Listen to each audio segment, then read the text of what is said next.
आणि करता करता जसं आपण म्हणतो काळाप्रमाणे माणसाने बदल करणं गरजेचं असतं आणि त्याचाच एक भाग म्हणून आज आपण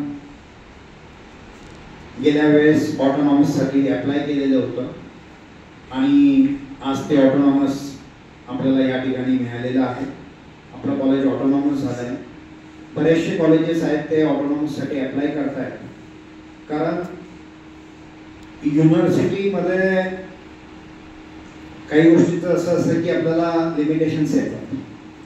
खास करून ऑटोनॉमस झाल्यानंतर इकडच्या मुलांची काय गरज आहे, रिक्वायरमेंट काय आहे, त्या अनुषंगाने आपण आपला सिलेबस डिझाईन करू शकतो. आपल्याकडे चांगल्या पद्धतीने सिलेबस डिझाईन करून तिथे पेपर कंडक्ट करून त्या ठिकाणी मुलांना काय हवं आहे, थेरॉटिकल आणि प्रॅक्टिकलचं समतोल साधण्याचा प्रयत्न ऑटोनॉमसच्या माध्यमातून करता येईल. म्हणजे थोडक्यात आपल्याला थोडासा फ्री हँड मिळतो इथे काम करायला आणि त्याचाच नक्की फायदा आपण विद्यार्थ्यांना या ठिकाणी करून देणार आहोत. जे ऑटोनॉमस कॉलेज करण्यासाठी ज्या काही नॉर्म्स असतात ते नॉर्म्स फुलफिल आपण या ठिकाणी केले आणि म्हणूनच आपल्याला ऑटोनॉमस मिळालं आहे. परंतु अकॅडमिक्स आता सुरू झालेला आहे आणि in the middle of the academics म्हणजे सेकंड इयर थर्ड इयरचे ऑलरेडी लेक्चर सुरू झालेले आणि फर्स्ट इयरचे ॲडमिशनची प्रोसेसही सुरू झाली आणि आपल्याला विद्यार्थ्यांना आता जर कुठे आपण डिक्लेअर केलं तर कदाचित ते मिसगाईड केल्यासारखं होईल आणि म्हणून आपण ठरवलं की आपण हा कोर्स 26-27 पासून सुरू करू.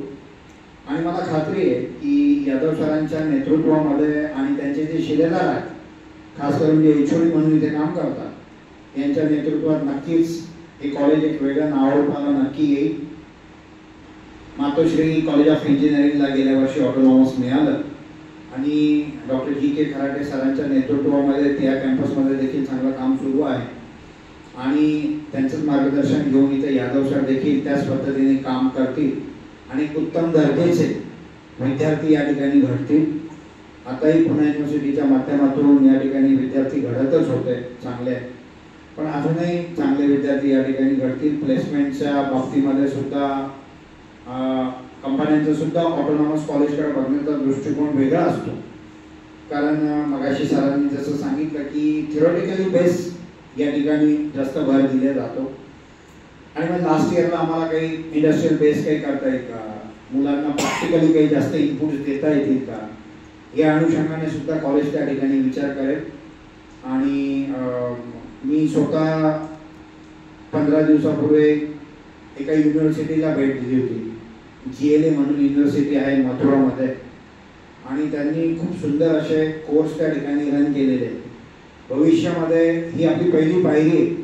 भविष्यामध्ये संस्थेचं ध्येय आणि उद्दिष्ट असं आहे की स्वतःची युनिव्हर्सिटी त्या ठिकाणी करण्याचा आमचा मानस आहे आणि इतके चांगले लोक आम्हाला भेटलेले आहेत एचओडीच्या माध्यमातून, स्टाफच्या माध्यमातून, यादव सरांच्या माध्यमातून आणि त्यामुळं मॅनेजमेंटला नक्कीच त्याचा फायदा होतोय आणि तो सगळा यांचं सहकार्य मिळाल्यानंतर नक्की भविष्यामध्ये एक छोटंसं रोपटं आपण या ठिकाणी 2005ला लावलं होतं, त्याचा वटवृक्षामध्ये रूपांतर झालेलं आहे आणि मला खात्री आहे अलीकडच्या 2-3 वर्षामध्ये 100% जगदंबा एज्युकेशन सोसायटी युनिव्हर्सिटीच्या नावारूपाने या ठिकाणी येईल आपल्या पुढे आणि स्वतंत्र युनिव्हर्सिटी या ठिकाणी असणार आहे असं आम्ही प्लॅन केलेलं आहे सर्वांनी आणि त्यासाठी तुमचा देखील सर्वांचा सहभाग आहेच.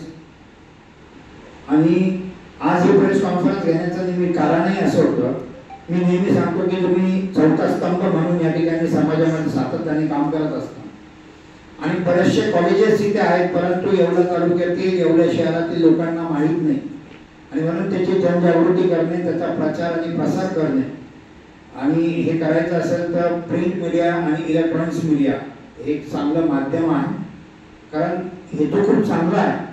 आपण कुठले कोर्स या ठिकाणी रन करतोय हे समाजाला कळणं गरजेचं आहे आणि म्हणून आजची प्रेस कॉन्फरन्स इथे आयोजित केली होती.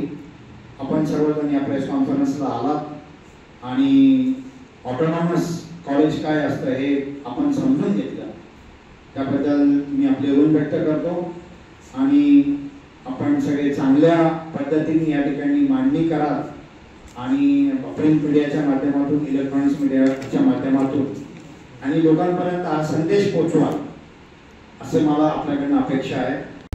आता isakal.com आहे देशातील नंबर 1 ची मराठी न्यूज वेबसाईट. प्रत्येक अपडेटसाठी isakal.com ला नक्की भेट द्या.